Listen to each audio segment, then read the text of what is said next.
We are in the final stretch ahead of the midterm elections. Most states have results from their primaries. Now the battle for a congressional supermajority, it begins. So for a supermajority in the Senate, a party would need to have 67 lawmakers. That's enough to override the president's veto.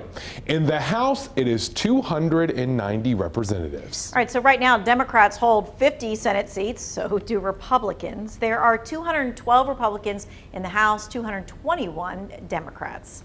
Current lawmakers are doing everything in their power to convince voters to elect their party. One senator is hoping the hot button topic of abortion will get people out to vote. So we're going to dig into it, where North Carolina lawmakers stand on that, why this issue matters for voters. We're going to start, though, with the abortion bill just introduced in the Senate. I think we should have a law at the federal level that would say after 15 weeks, no abortion on demand, except in cases of rape, incest, to save the life of the mother. And that should be where America's at. At a press conference Tuesday, Graham outlined a new bill that has little chance of becoming law in the current Congress, but it's meant to move voters in the midterm election. If we take back the House and the Senate, I can assure you we'll have a vote on our bill. If the Democrats are in charge, I don't know if we'll ever have a vote on our bill. In the wake of the Supreme Court's decision this summer to overturn Roe v. Wade, abortion rights have become a key issue for voters ahead of the midterms. A recent CBS News poll found 59% of voters say abortion is very important in their midterm vote. Democrats were quick to criticize Graham's proposal. The split screen is unmistakable for all Americans to see for themselves. We're focused on job creating, inflation fighting. They're focused on an extreme agenda that hurts women. Some Republicans would rather focus on issues other than abortion. Senate Minority Leader Mitch McConnell declined to support Graham's bill. I think most of the members of my conference prefer that this be dealt with at the state level. So to the state level, North Carolina U.S. Senator Tom Tillis is on the same page as McConnell as well. Now, in a statement, Tillis's office said in part, Senator Graham's bill has no chance of passing the current Congress, so the decision will continue to be left to individual states. North Carolina's Senate race features Democrat Sherry Beasley against Republican Ted Budd. Budd, who is a current U.S. representative representing the Triad, co-sponsored a bill in the House that's similar to Graham's version in the Senate. We reached out to Budd's campaign for comment on the bill. They said in part, "We've always been transparent that Ted is pro-life, and he has previously supported similar pain-capable legislation." Now, Senate candidate Sherry Beasley commented on her opponent's sponsoring of this bill. It says, in part, "I was taught that actions speak louder than words, and Budd has shown that he will lead the charge to take away our personal freedoms as senator. Full stop." So, could a proposed abortion law impact which of the parties actually wins more of the vote in November? Political science professor Tom Little says it probably won't do much, at least in North Carolina. I think the more moderate Democrats and Republicans aren't driven as much by the issue. And what it's going to do, perhaps, is because it's more in the middle, is going to alienate the ones that would be motivated to vote because of the issue on both sides. When the decision came down from the court, many of the Republicans said, this is going to allow it to be made by the states. And they argued that was one of the reasons for doing it. And they're cutting the legs out from under that argument now.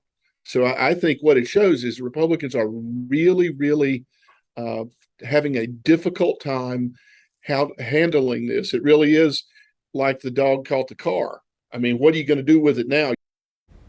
North Carolina currently has a ban on abortions after 20 weeks of pregnancy. Two of our neighboring states have abortion access that is drastically reduced from that. Tennessee has completely banned abortions. Abortions are banned for women more than 6 weeks pregnant in South Carolina. Now, with North Carolina's less strict abortion laws, it could make it a place that people travel to have an abortion. Some are questioning if that's even legal. It is. That is according to a clause in the Constitution that allows freedom of movement for every U.S. citizen. Now, some top Missouri officials are considering legislation that would penalize providers in other states from performing abortions on Missouri residents. Nothing has been signed into law as of yet. Experts say this part of abortion law has not played out in the courts as of yet. There are real questions about whether or not providers who are out of state can even be pulled back into another state. There are questions of jurisdiction in that regard. But this is a novel set of questions, and I think it's animated by what are the competing priorities of some states. Bottom line here, there are no laws preventing people from traveling for abortions. So there are no hard numbers yet on how many women have had to travel across state lines to get an abortion. But one of those women is sharing her story with Matt Howerton. All of our girls have A names. 3 little letters. We just settled on Ava. They only begin to tell the story of a Dallas mother's pain. She's speaking to us anonymously. Phew, I was trying not to cry. Because what she has to say hurts too much. My doctor was scared to say anything. We just kind of had to figure it out.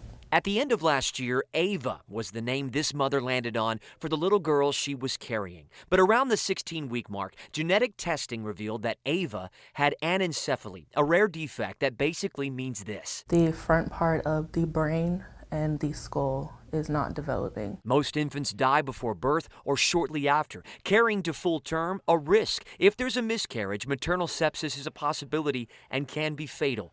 Oftentimes, termination is chosen. So I would have had to carry for the rest of the half of the year, knowing there are no options, there's nothing I can do. So this mother made a tough decision. She scheduled an abortion. It was a 10-hour drive with 2 children. But because that decision happened after the passage of SB 8 in Texas and the discovery of the defect was beyond the 6-week abortion limit in that law, this mother had to drive to Albuquerque, New Mexico on her own dime. She was induced and had Ava. And immediately after that, I had to contact a funeral home for cremation. A traumatic experience this mother says no one deserves. And here's her issue. In a time of medical need, her doctors in Texas couldn't even talk to her about abortion in fear of a civil suit. She was left to figure it all out on her own. It wasn't fair. Like, the fact that my doctor couldn't help me, he was afraid to help me. The fact that I couldn't do this with my family, I couldn't even go to a hospital. I had to go to a clinic. Many potential mothers are facing these hurdles nationwide now that the Supreme Court is allowing states to decide how to handle abortions. Her name is Aya. As for this mother, she's pregnant again. Her due date, ironically, in January, the same month she said goodbye to Ava. Her remains and this print of her hands and feet, now with this mom. Forever. I say that I have 4 children. Ava is very much a part of our family, and Aya means miracle. I think it's a miracle to successfully have a baby after a loss. No matter which side of the issue you're on here, November will be your chance to weigh in.